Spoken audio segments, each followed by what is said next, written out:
You ever walk into a room and you can just feel the tension? Or maybe you've had one of those days where every single conversation feels like a fight. Well, we're going to dive into a really powerful story from Gene Starling's book, Take the Reins of Self-Awareness. This is one of the first stories in the book, and it uses this incredible encounter with horses to teach us something huge about the invisible energy we're all carrying around, and how it's secretly shaping pretty much everything around us. So let's set the scene. It's a foggy, rainy morning in a horse pen. The author says it feels like a dark cocoon, like something is just about to snap. It's the perfect backdrop for the tense story that's about to play out. Okay, so the very first interaction of the day is with a horse named Minnie, and right from the jump, you can tell something is off. This whole encounter is just frustrating and weird, and it really sets the tone for the entire lesson here. Minnie isn't relaxed at all. She is coiled up like a spring. The book actually says she looks ready to bolt for the slightest reason. She's basically the living, breathing example of all that tension that's hanging in the air. And before a single word is even spoken, boom, Minnie just explodes with this chaotic energy. She's not just trotting around, she's reacting, bolting and then stopping so hard it looks like she might just launch herself right over the wall. So the frustration is really starting to build, and listen closely to where the blame goes. It goes straight to the horse. The thought isn't, what's wrong with this situation? No, it's what's wrong with her. And that little detail is absolutely crucial. And here's the first big clue.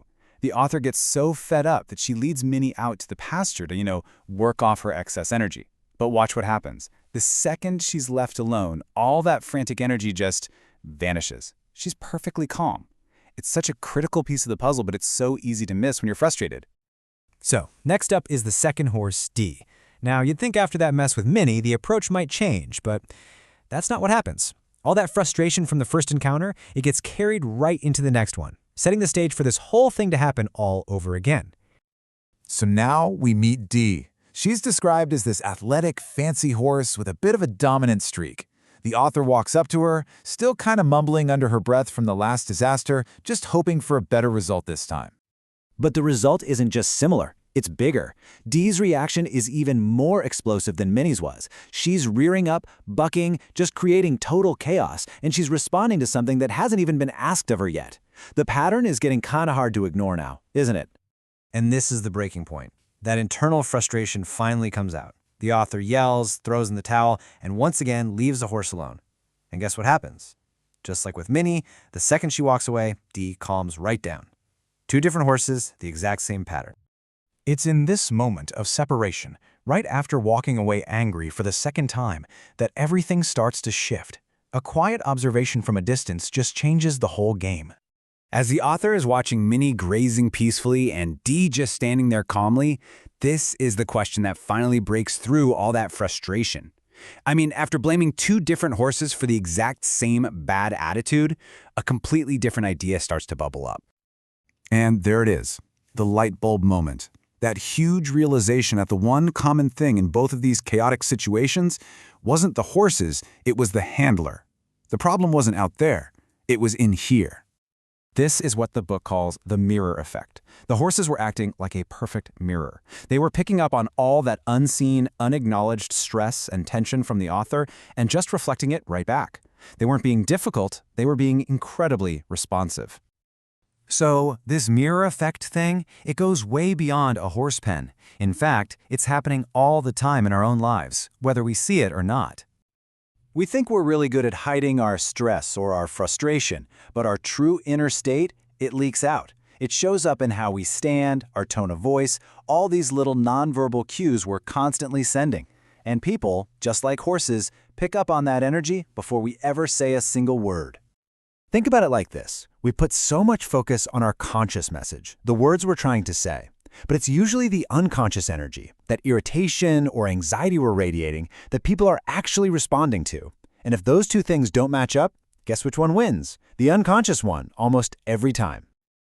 And this is how you get to real influence. It's not about trying to manage other people or control every situation. The real work starts with managing ourselves. When you stop blaming the mirror and start looking at your own reflection, that's the first huge step toward leading yourself. So what do you do with this idea? Well, the story doesn't just point out the problem, It gives us a really practical way to take back control, not of other people, but of ourselves. The book lays out this simple but super powerful 4-step process. Before you react, before you try to fix something out there, you just pause. You take a breath to kind of reset your own system. You ask yourself honestly, what is going on inside of me right now? And only then do you move forward, making sure your internal energy actually matches your external goal.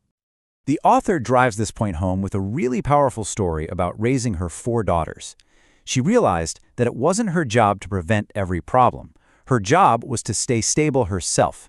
By staying centered, she created this secure emotional foundation that let her kids feel okay no matter what life was throwing at them. And that's really the heart of it all. True leadership, whether you're with a horse, a kid, or a team at work, it all starts with mastering your own inner world. When you are centered and aligned, you create this environment of trust and calm, where other people feel safe enough to thrive. So, we'll leave you with this question from the book to think about. The next time you find yourself in a tense or frustrating spot, before you look around for someone to blame, just take a second to look inward. Ask yourself, what is the energy I am bringing to this fire? Because as this story shows us, the answer to that question might just change everything.